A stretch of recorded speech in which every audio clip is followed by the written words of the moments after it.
The Max Verstappen revenge tour continues. His teammate Sergio Perez drops an absolute bomb like Oppenheimer, and the two Mercedes have a fucking pissing contest for team domination. This is the Into the Chicane post-Japanese race Grand Prix review. Sorry. Yes. I stuttered there a little bit. Still a little hungover from the other night, or? I'm not joking. I'm still recovering. It's been 4 days. Well, 3 days.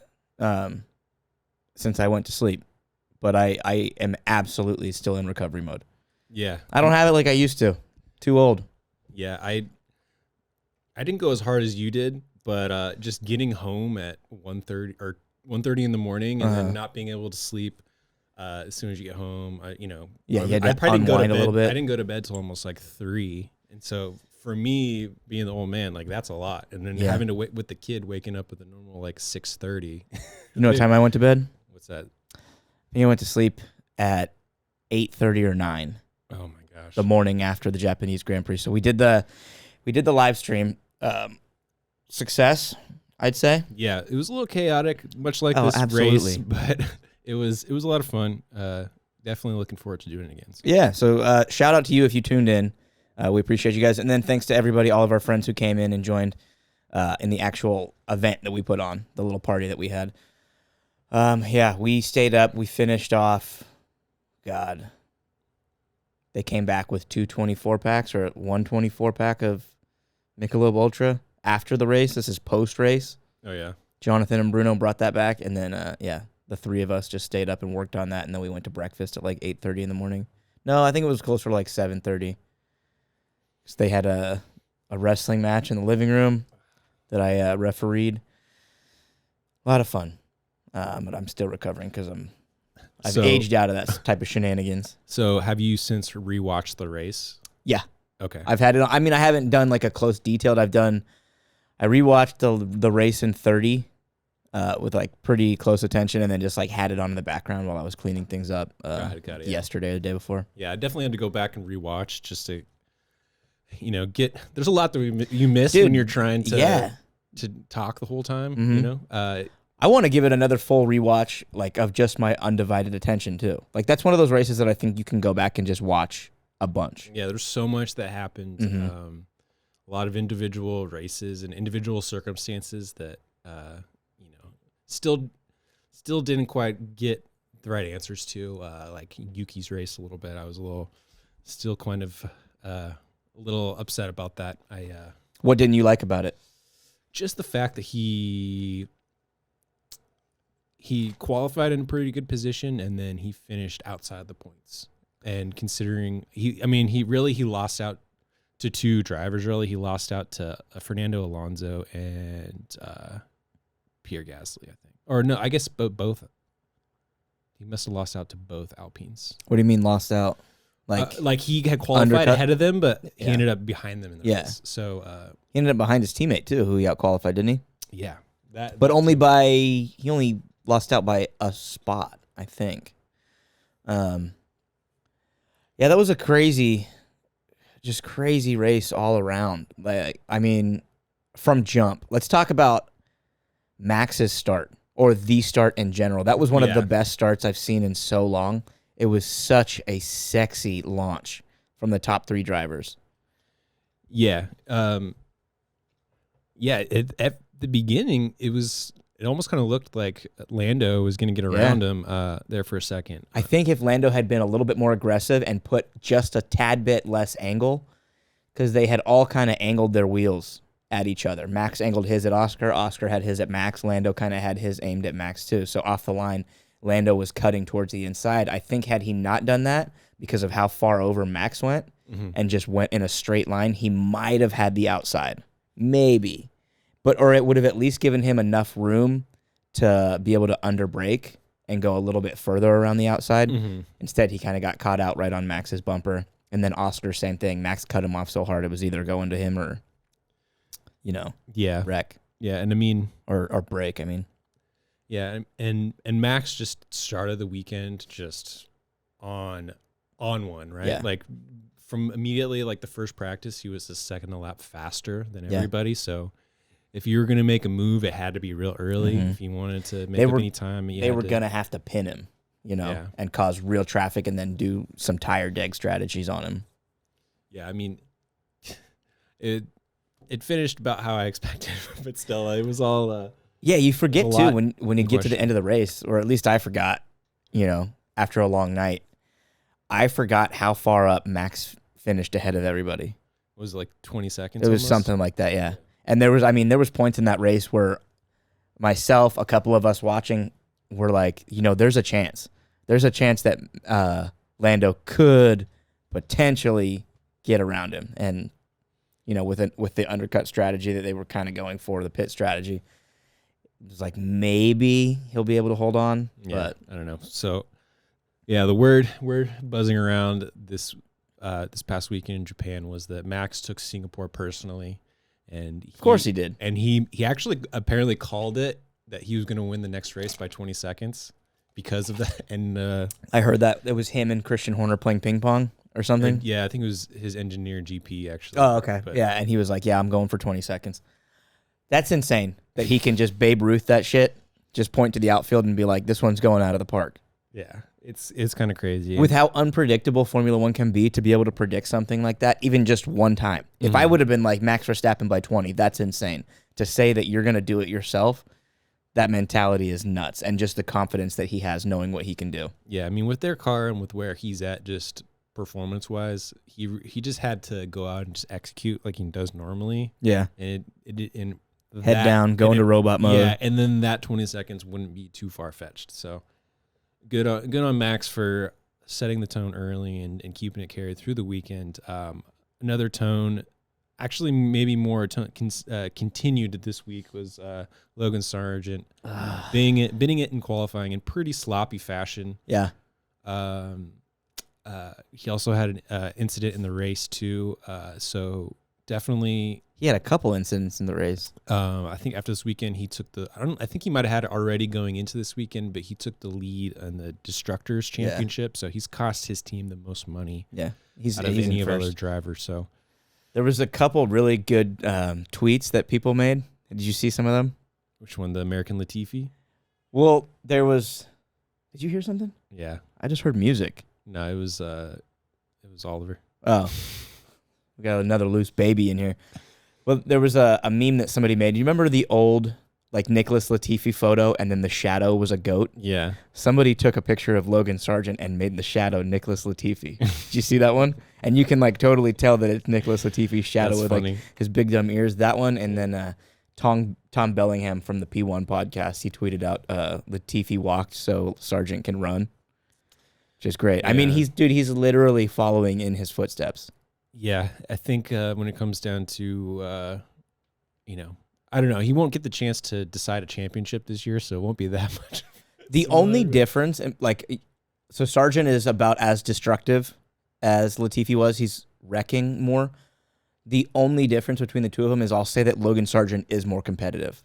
Nicholas Latifi was constantly a lap down. Yeah. It was like he had absolutely embarrassing speed.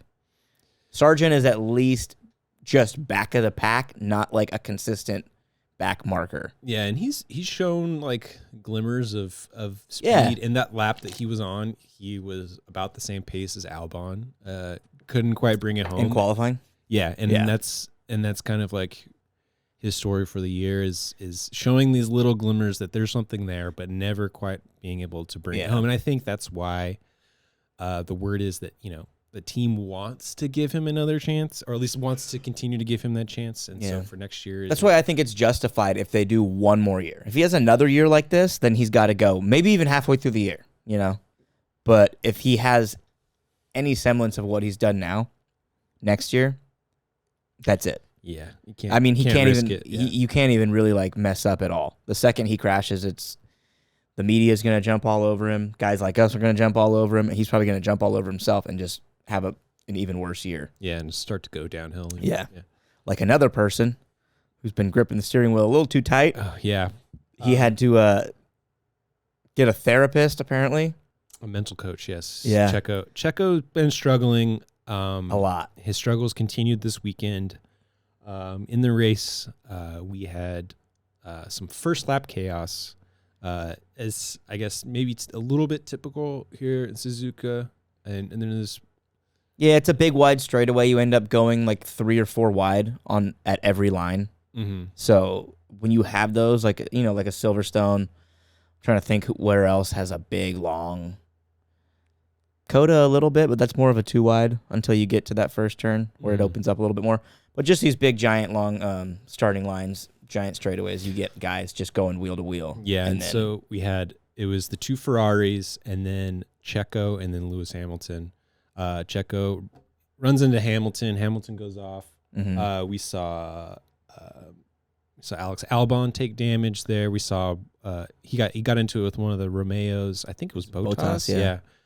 Just tons of debris. Somebody flinched at Bottas, and then Bottas flinched left, and he hit Alex Albon and nearly sent Alex into the air. Oh yeah, he did get some airtime. Yeah, I mean his rear stayed on the ground, but like his front completely lifted off.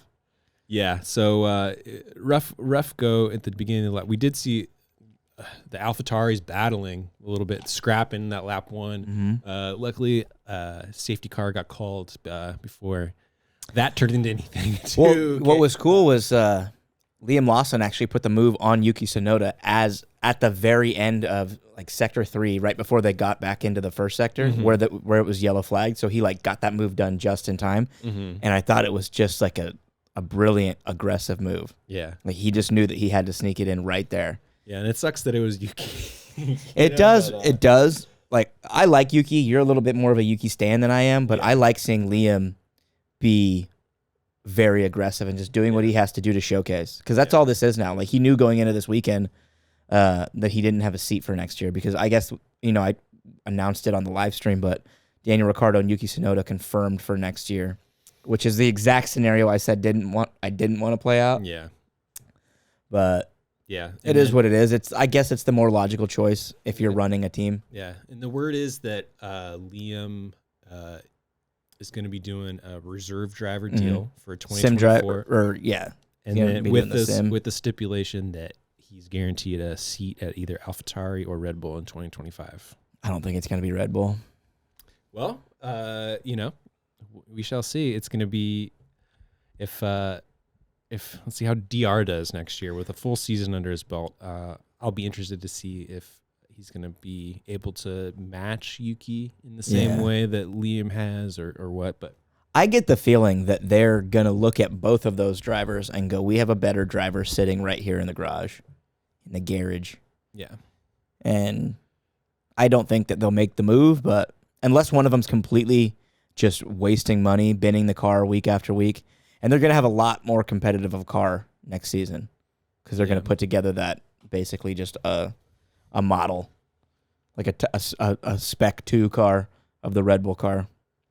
Yeah, we'll see. I think with the developments of all the rest of the teams, I'd like to see that those changes actually do get that car it'd be a little great. bit further up. I was hoping that the upgrades that they had put on in Singapore would lead them to having a little bit more pace here this week in Japan, but didn't really turn out to be the case. I think they had a little bit more pace, but it just wasn't very racy, Yeah, I mean, they're still behind the Alpines. They're still they don't have the same pace as the Astons, so a little further back. But like we were talking about, our boy Checo, his 2024 seat in jeopardy. Well, I think it's definitely a good chance that he starts the season 2024. 100%. If he doesn't get out of this funk, he's going to be worried. Got to be worried, I think. So it's definitely a good chance. I still won't put the Lando Norris rumors to bed yet because it's entered mainstream F1 media. Lando's talked about it, which I think is insane. I think the team has come out and said a few things as well, and just the form that Lando's been on. Yeah, I mean, but here's the thing. I mean, we'll get back to the race a little bit, but if you're Lando and you see the advancements that McLaren's making, and you look at a team like Red Bull, look at what's happened to all the drivers that have been partnered with Max Verstappen, career killer. You don't want that. If you're Lando, what Do you think moving to Red Bull at a time when McLaren's No. putting them? I do think that the Oscar Piastri situation makes it more spicy, though, because they're not going to be a first driver and a second driver. It's going to be a complete 1A, 1B, and nobody's going to know who is who. They're going to be the most competitive team on the grid. But if he goes to Red Bull and he's the dedicated number 2, how do you think that's going to go for him? It's at least an easier role. I'm just saying. I think it's a harder role. Like, no, but what it does guarantee him is probably a race win or 2. I mean, who's to say he couldn't get that at McLaren with this? He might, yeah, he could. So it's more about I think. I don't know if you're Lando, I feel like you want to go to a place where you have less of a threat, and I think Oscar's a less of a threat. Yeah, well, than Max would be. But I think Oscar might be the guy there in 2 years. As much of like a Lando stan as I am, I think Oscar could be the future. If they wanted to sacrifice somebody and not have the competitive battle between teammates, I could see them offering Lando a buyout or just not extending his contract or offering him a smaller contract. Yeah, well, there's a lot of hypothetical situations, but it'll most likely play out normal next year. Yeah, but a very real situation that happened with Checo this past weekend in Japan. He had his first lap incident, came back out, had to go in and change for a new front wing, came back out, I think it was like P18 or something like that. Tried to make up a lot of ground. Ends up running into Kevin Magnussen. Dude, what was he thinking on that move? Because it was never gonna happen. He tried so hard to shove it up the inside. He did literally the same thing that he did in Singapore to Alex Albon. Yeah, and it was so far away, and just a couple turns later, he has the straightaway where he probably could have passed him. Yeah, and he almost did it a lap earlier in the same spot. He got real right in tight. Left, came back just barely the right amount of space, and then the next lap, it didn't work out the same way. So the patience levels on him are showing, and not good. Yeah, and then had to go back in for another front wing. In like a handful of laps, he had 2 tire changes and 2 front wing changes, right? Yeah, and then by what was it? I think like lap 15 or so, they finally retired the car. And then they realized that he has a penalty for overtaking cars under the safety car. Which he gave the positions back. So that's on the broadcast. They were thinking that it was because he passed those cars when he was coming out of the pit. And he did pass 3 cars, and then he did give those places back.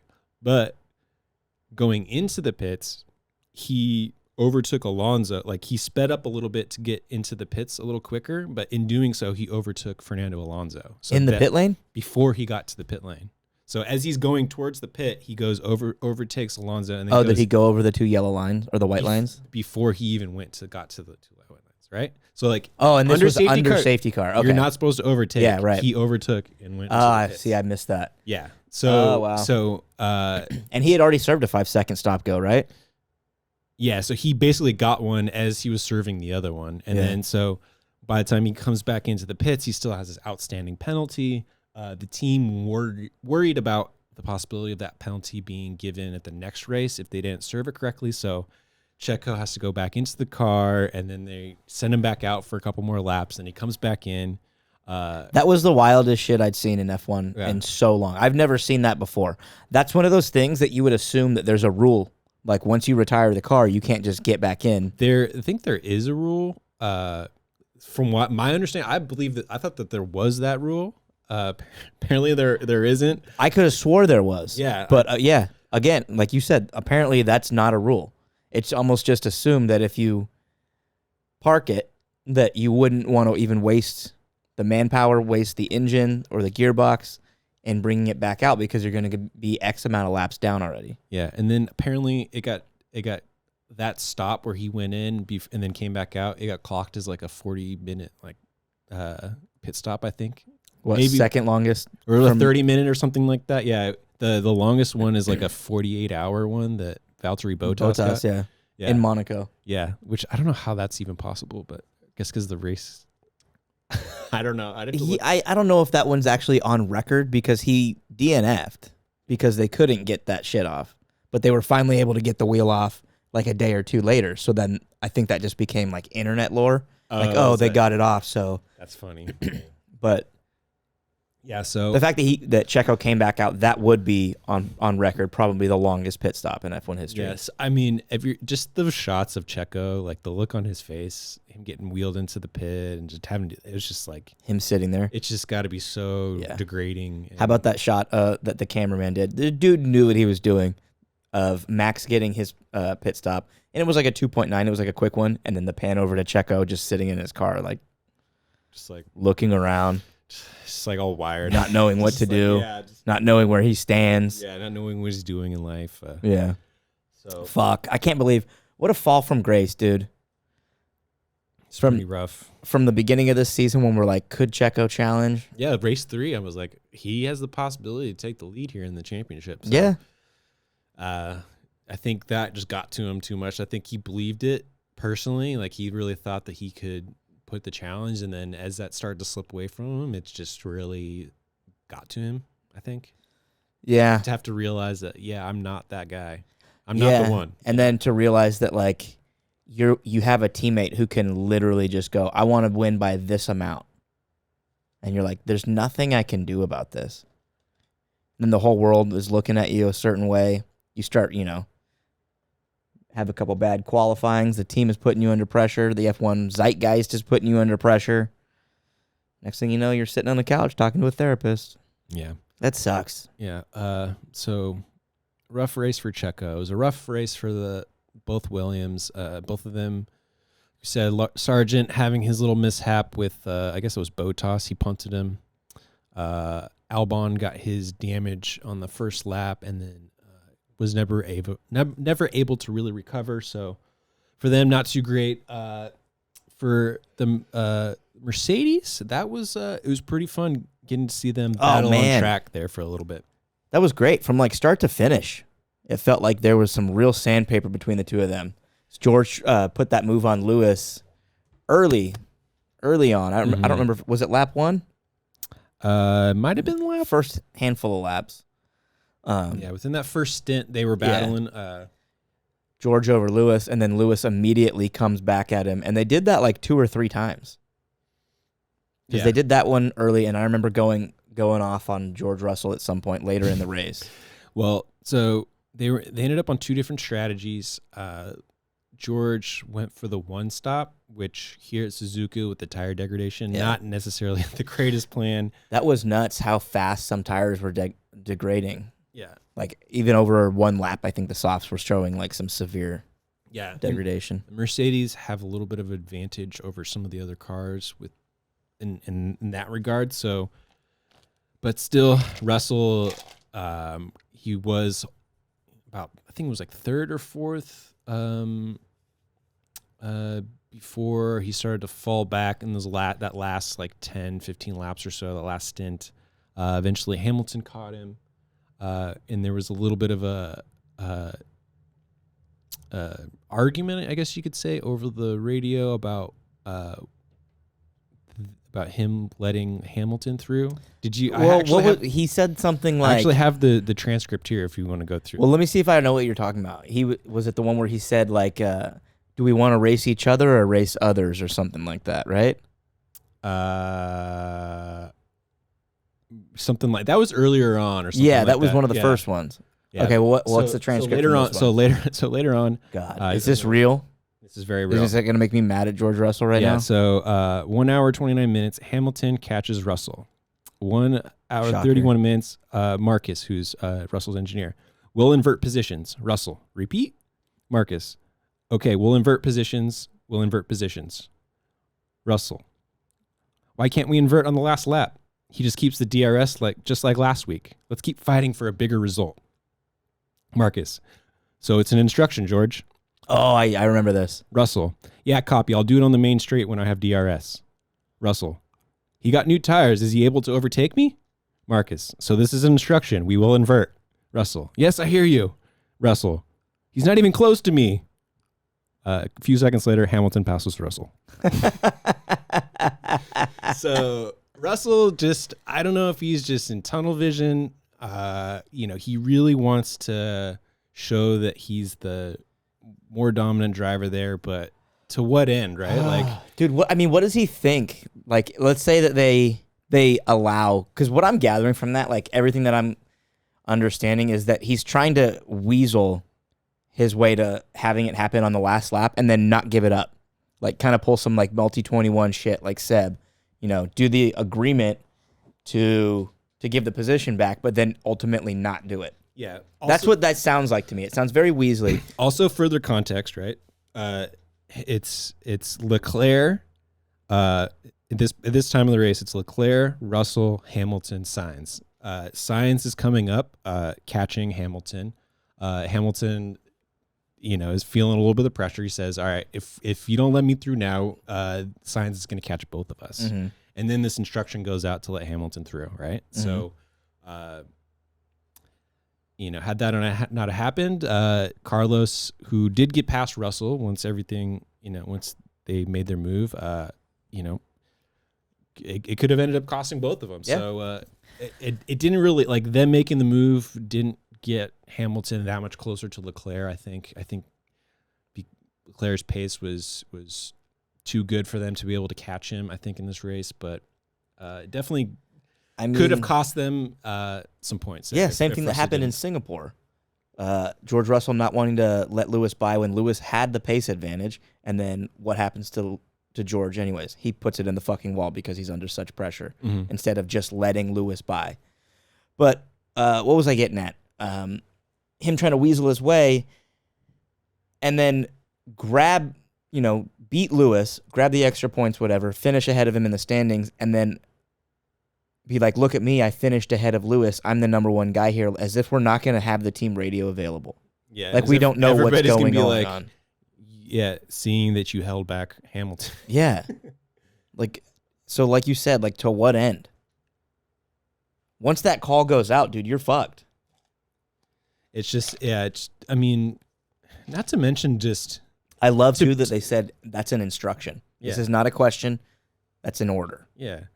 I mean, it just mentally, like, to me, it seems wasteful to be arguing over the radio when you should be just focused on your race and like execute. And you get in your head, you start pushing back and second guessing what the team's telling you. I think you can start to do more damage to your race. But I think there's just the worry from so many guys of ending up in like a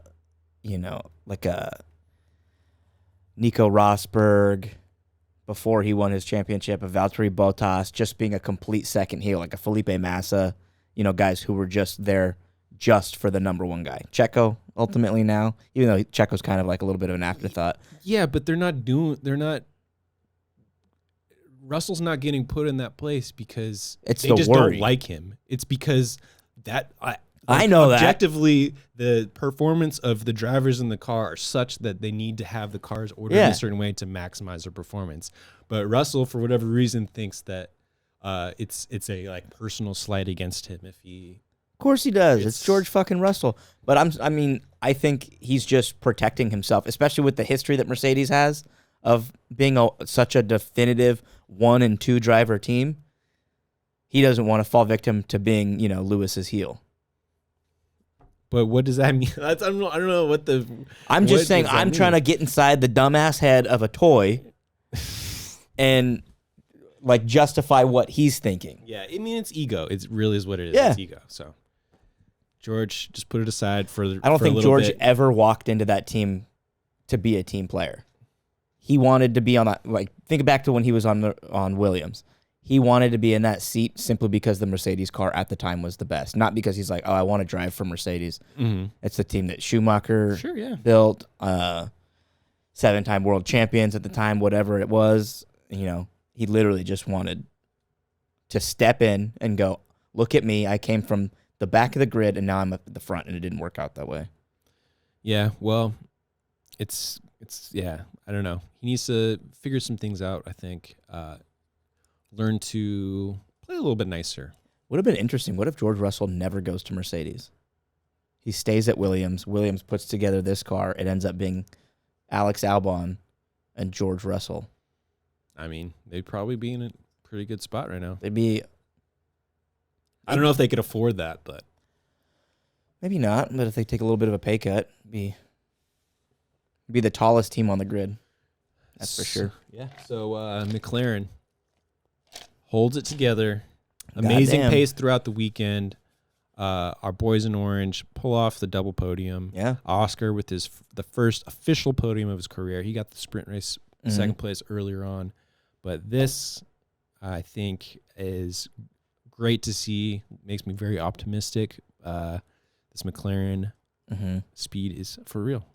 They are the only team that look like they can challenge Red Bull for anything. I mean, other than, yes, Carlos Sainz, he won in Singapore after Max Verstappen had issues or whatever. But like long term, it seems like Ferrari's going to be a little bit of an up and down team that needs, the right circuit.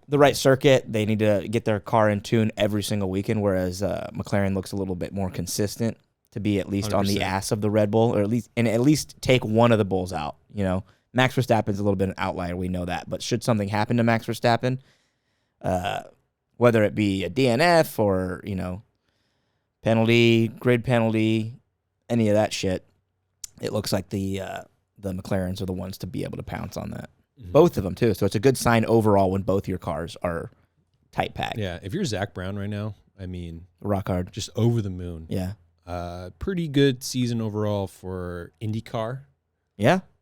And this season, just the leaps and bounds that they've achieved since about this time last year is pretty amazing. So, yeah, and I was talking shit on McLaren, being like, "Look, you're spreading yourselves too thin. You're putting too much into IndyCar, too much into F1, too much into your because they have that electric series. I don't think not Formula E, but they race in like the Dakar. I think they have the Dakar Rally." Something, okay. But they're spread thin, and I was giving them shit, and it looks like they've put it all together. So their master plan, a lot bigger than my foresight. Yeah, or nearsightedness, I guess you would say. Yeah, pretty cool to see. I don't know. This just I just remind. Did you see Nick Devries got a Formula E seat? I did. Yeah. That it's the Indian team. Yeah, I'm judging by the name that it was an Indian team. Mahindra. So I'm wrong about that. Tear me apart. Good for Nick. I'm happy. Going on back to a series that he's a former champion in. So I hope he has some cool seasons ahead of him. It didn't take long for him to find a seat for next year. Good on him. I mean, I think he might feel a little bit more at home there, and that's good. And look, Formula E in the next few years might be coming up bigger in the racing world, so maybe he'll finally get a little bit of limelight that him as a driver deserves and that we all felt he should get. Because Formula 2 champ, Formula E champ, he was one of those guys that you thought was going to have a really great, illustrious F1 career. And I think the late to the party thing really fucked him up. The fact that it took him years to get in F1 from his Formula 2 days. Yeah, and that kind of altered his perception. Yeah, or just altered his because when he came in, most people didn't see him as really a rookie, like he was. So I think that hurt him a little bit. But good for Nick, Harvard graduate right there. Did he graduate, or is he a future Harvard graduate? I don't know. Well, the course he's taking is like a 3-month, or it's like a summer school basically. Is he getting a certificate from Harvard? Yeah. Nice. So should we recap our predictions from Japan? Please. So it was Liam points. Liam in the points was your first prediction. And would I miss out by a single position? I think he got 11th. Yeah. So. Yep. Dude, we should talk about that. The Alpines. Yeah. The swapping places at the end. Yeah, I like how we both look at the positions and go, "Oh shit!" Alpines, yeah. So Alpines finished 9th and 10th. Esteban Ocon in 9th. Pierre Gasly at 10th. On the very last lap, order was actually reversed. So yeah, Pierre Gasly was instructed at the end because earlier on, Esteban took a very early pit stop. I think it was like the first lap he went to hards or something like that. So Was he caught up in the bullshit of the first lap? I think he was possible. He might have been the one that turned into Bottas. Okay. But anyways, so Ocon kind of took a little hit in his race by making that earlier stop. He was his tires were older later on the race, was losing pace. Pierre Gasly, who was had a later stop, ended up catching him. And so Alpine, in order to let Gasly take advantage of his pace, had them swap places. Mm-hmm. Gasly was unable to catch up to the back of Fernando Alonso. And so Alpine, I guess, has a rule there. So if you get allowed through, if you don't pass the person that you're trying to catch, you have to give the place back. I think most teams have that rule. That's like not uncommon. We've seen that a lot. Anytime team play comes into play, if you don't actually gain that advantage that you're saying that you have in pace, then you have to give it back. Yeah. And that's where guys like Seb get in trouble for not repaying that favor. It's happened a bunch. Like I think it was Massa and Schumacher. Like Schumacher, on the line, lets Massa go around him, repays the favor. Yeah. Different circumstances there, but yeah. In this circumstance, when the team tells Gasly to give Ocon the place back, they didn't quite explain. They just said to do it. We'll talk about it later. So in the moment, Pierre Gasly's pretty furious, and then basically like stops in the last corner to let him by. Like basically does it like very in a way that's kind of dramatic. And then after the race, a Frenchman being over dramatic. And then in the media afterwards, he expressed his frustration pretty openly about the situation. So maybe a bad management on Alpine's part. I mean, at the same time, they don't really have a team principal right now. So I can understand listening to the radio when they're like, just do it. Like they're basically saying like, just do it and do it now. Do it now. Do it now. We'll tell you about it later. I think that was just panic because they're on the last lap and it was like the last few turns and they're just making sure like that he gets it done and not having to go through this giant long explanation while he's rounding the final corner. Yeah, but still ahead of Ocon. I think if you're communicating effectively or efficiently, like there's a way to get that across earlier so that you don't get in that situation when you're having to rush. Yeah. So to me, I also don't understand how Pierre doesn't know what's going on. Like exactly. I mean, he's focused on his race, right? So he's not really paying attention to what's happening with Esteban and all that stuff. So yeah, maybe he didn't even know that Esteban let him by. That could have been it. Yeah. Which they should explain. Like, hey, Esteban's going to let you go by. If you don't gain this advantage, you're going to pay that favor back later. Yeah. Which is why I think that it's definitely Alpine management fault that their drivers are upset. Maybe. Also, another driver expressing frustrations during the race was Fernando Alonso.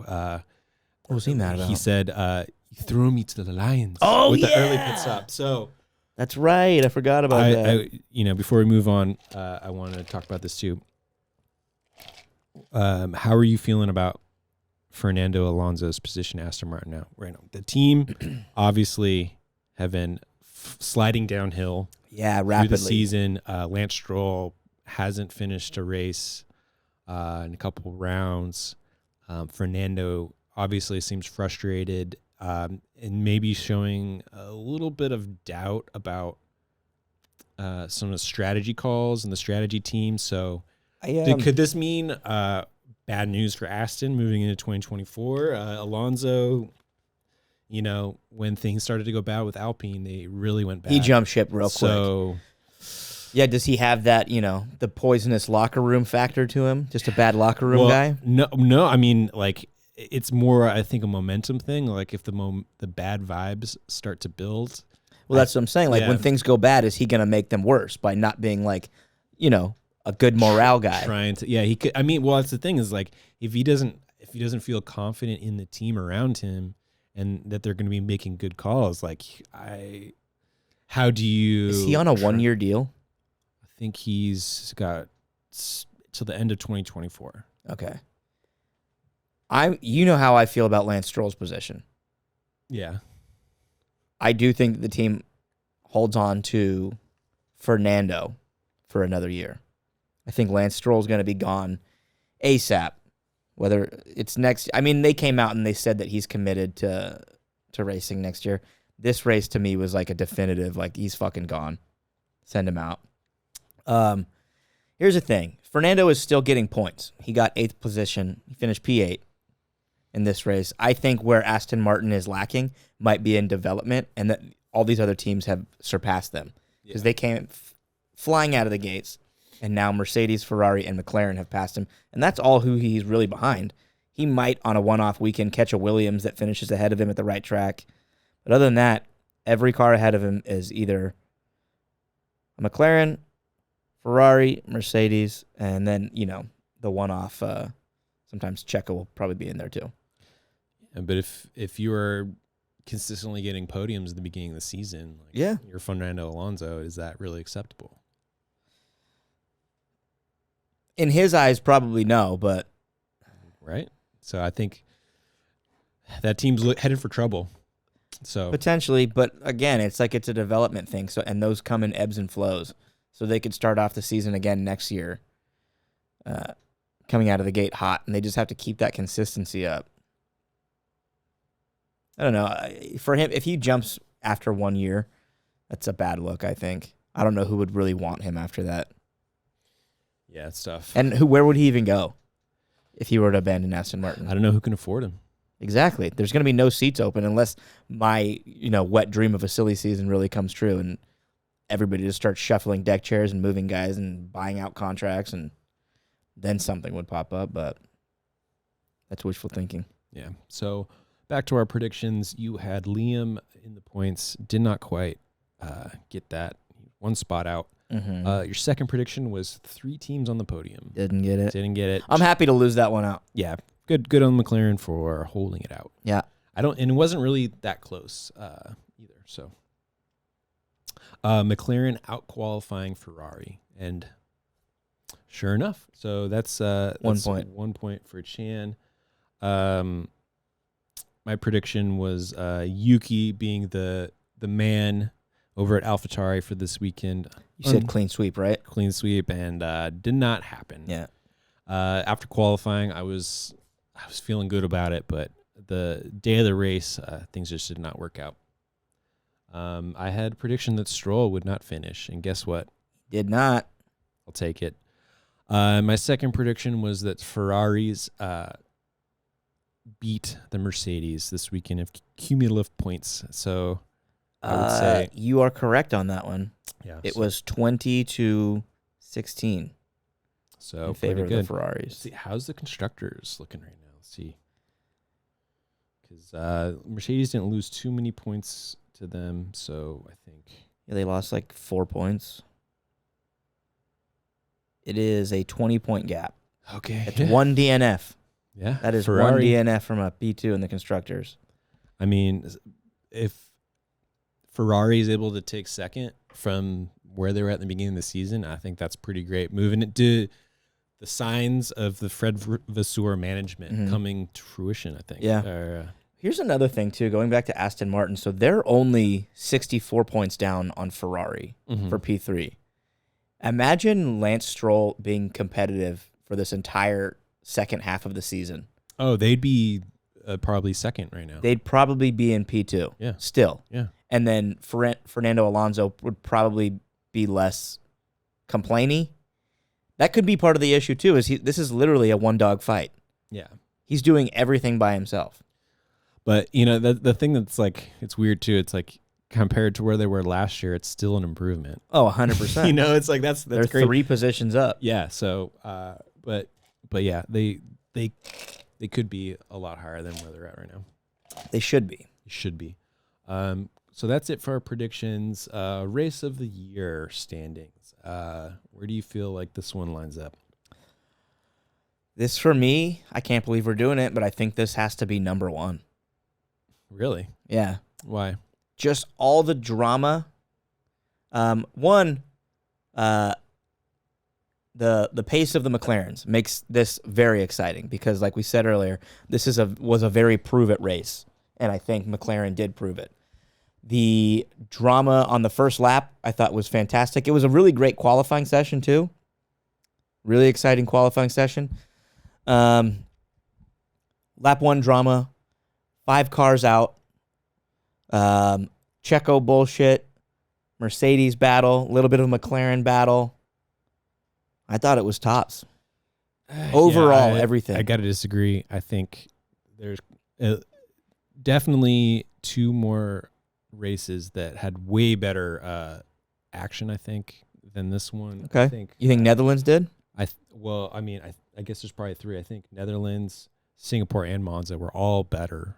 Wow. Racing-wise, to me, were more fun to watch than this one. I mean, this one there's a lot that happened. It was crazy, but that wasn't... the racing, the battles weren't as right. big. The stakes weren't as big. I mean, I don't know. You're right about the racing, for sure. I was kind of putting together like a complete package. I think I could settle on it falling to number 3. Ahead of Monza? But Monza didn't have any, other than the situation at Ferrari. And like their race, there wasn't a whole lot of excitement. That was the one thing. I'm saying collectively, the Japanese Grand Prix had so much great shit. There was a bunch of bullshit, all the team drama, the inter-team drama, the Checo shit. We saw something that we've never seen happen in F1 before. We saw a guy unbox himself. Yeah, I don't know. All right, I'm not gonna like it, but I'll put it at 4. 4? Yeah. Ahead of Monza. So you thought Singapore was more exciting than that race? Oh, absolutely. On a racing To see from a racing standpoint or an overall the Carlos Sainz win, like holding it out that last 5 laps, like that was pulling out the good. strategy. I mean, that was good. the stakes of being the only car to beat Red Bull. You know what I mean? The only race that they lost. All right, I'm cool with 4. Alrighty.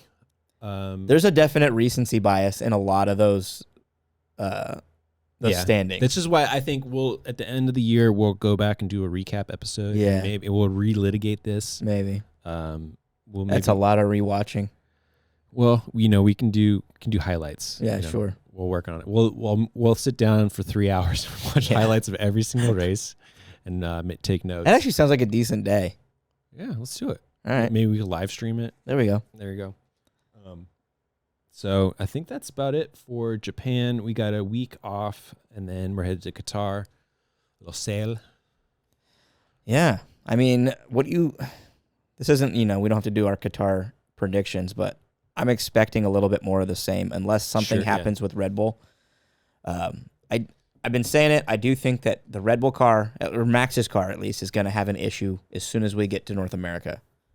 As soon as the series comes here, when they land in the Americas, Max is going to have a gearbox issue or need an engine replacement. Yeah, when they something like that has to happen. When they get to Mexico, they're going to find some sugar in the engine. Some real cane sugar Coca-Cola. Yeah. Someone's going to sneak in there and sabotage. One of the local hombres just sabotaging Max. Hey, I mean, go watch your back. Hey, man, wink, wink. Let it happen. Yeah, other than that, I guess that's it, right? Yeah. All right, guys, before we wrap up, please don't forget to subscribe to the YouTube. Follow us on Apple Music, Apple Podcasts, whatever it is, Spotify, TikTok, Twitter, Instagram. Feel free to give us a rating, leave a yes, please. Comment. All that stuff helps. And then if you have questions, I always forget to drop the With Koji. And all of our social links, there's a link right there. It's called With Koji. It's got our own personal URL attached to it. You can go there, find all of our shit, and you can also tip us if you want. You don't have to. Got merch in there. Be nice. There's merch, and you can also drop questions. If you guys have any questions for us that you want us to answer, whether it's bullshit or about F1 and racing in general, hit us up there. That'd be a lot of fun. We'll answer the questions here on the pod. Thank you guys so much for tuning in. This has been the Into Chicane post-Japanese Grand Prix. Peace.